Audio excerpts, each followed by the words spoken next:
warahmatullahi wabarakatuh. Kami dari SMK Negeri 1 Brejas Lebah, Kabupaten Lampung Timur dari tim Hydrobot. Perkenalkan, saya sendiri Nurhaiti Fauzia. Sebelum kita masuk dengan presentasi, mari kita kenalan dengan teman-teman saya. Hai guys, nama saya Cindy Rinawati, saya dari tim marketing. Hai Sobat SMK, perkenalkan nama saya Sylvia Kansaputri. Saya di sini sebagai tim mekanik. Yuk kita lanjut presentasinya. Oke, kembali lagi bersama saya. Di sini saya akan menerangkan tentang Hydrobot. Apa sih Hydrobot itu? Kenapa tim kami tertarik dengan Hydrobot ini? Hydrobot merupakan sistem otomasi untuk pengukuran nutrisi dan kelembapan pada tanaman hidroponik. Kenapa sih harus dibuatnya alat ini?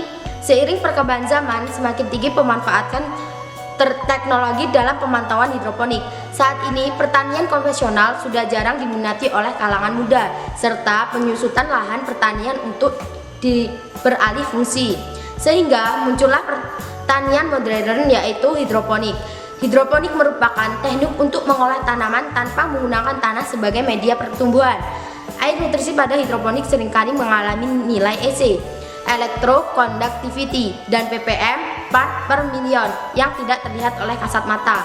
Maka dibuatlah IoT, Internet of Things, yaitu perangkat menghasilkan data dan mengirim data dapat terhubung melalui komunikasi kabel atau nirkabel. Pengukuran dapat disimpan dalam sebuah cloud berbentuk file atau database. Data hasil pengukuran dapat dipresentasikan dalam bentuk grafik dan tabel. Data hasil pengukuran juga bisa dimonitoring secara real time, baik menggunakan PC maupun smartphone.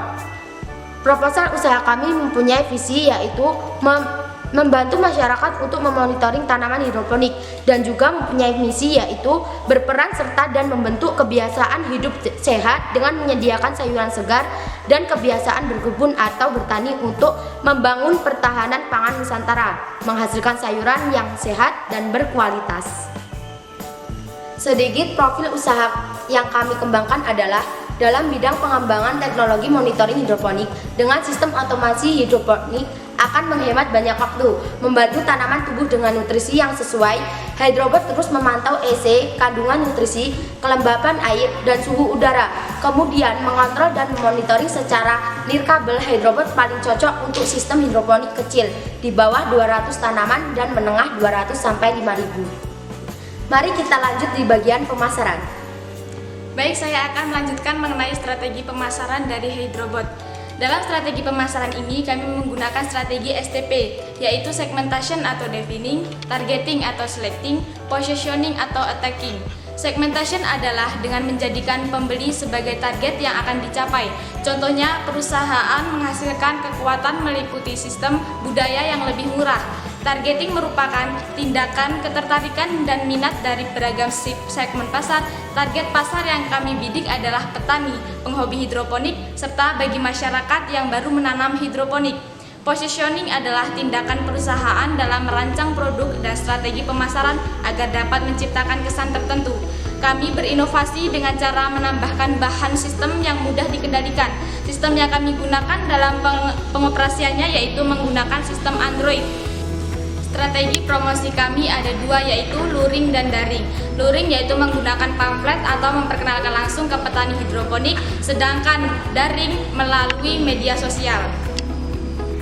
Dari strategi pemasaran tersebut, maka untuk mengetahui kelayakan usaha kami menggunakan analisis SWOT. Ada strength, weakness, opportunity, dan threat.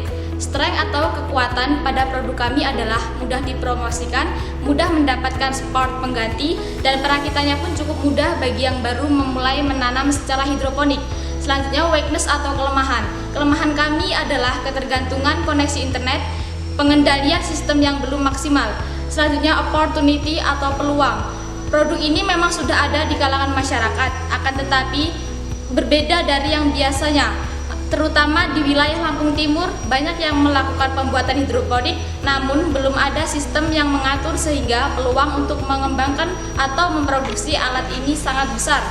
Selanjutnya yaitu threat atau ancaman. Ancaman dari produk kami adalah munculnya pesaing baru atau produk serupa dan kapasitas baik dan harga murah sehingga menjatuhkan produk kami.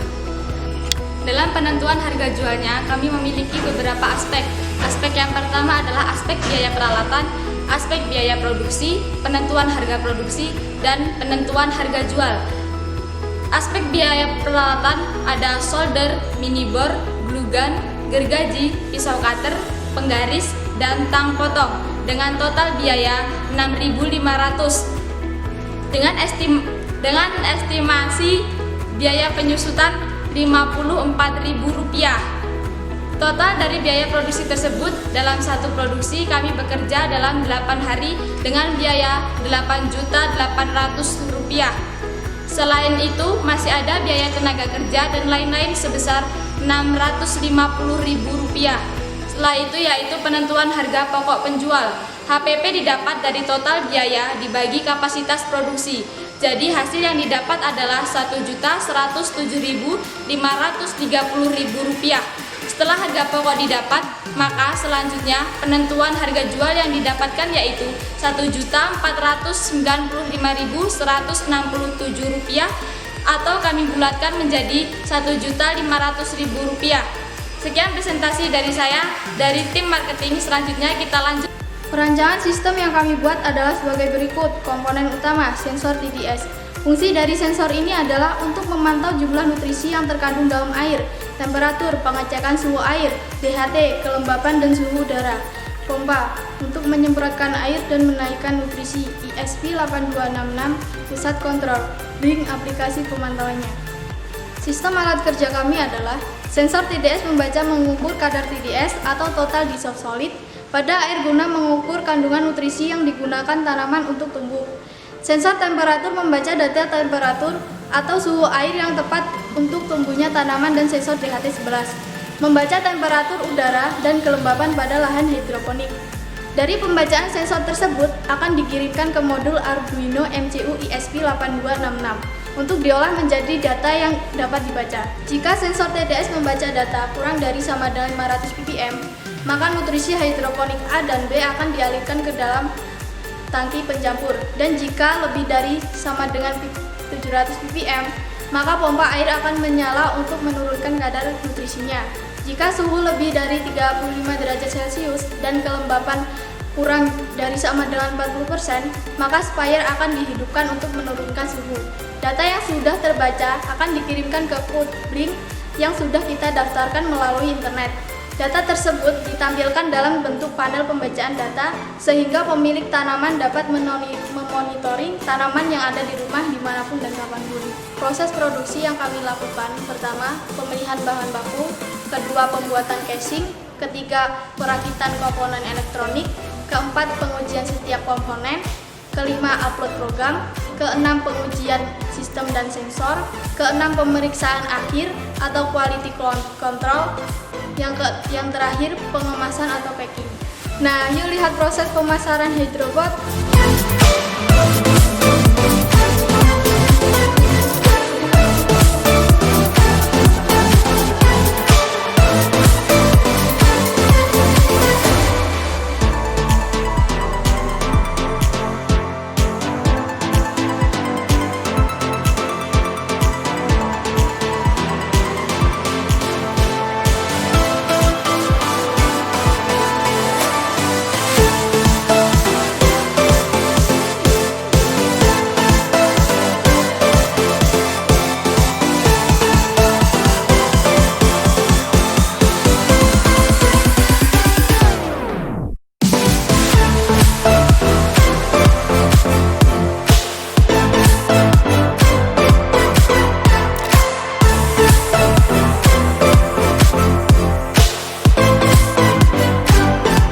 Oke, itu tadi penjelasan singkat tentang Hydrobot.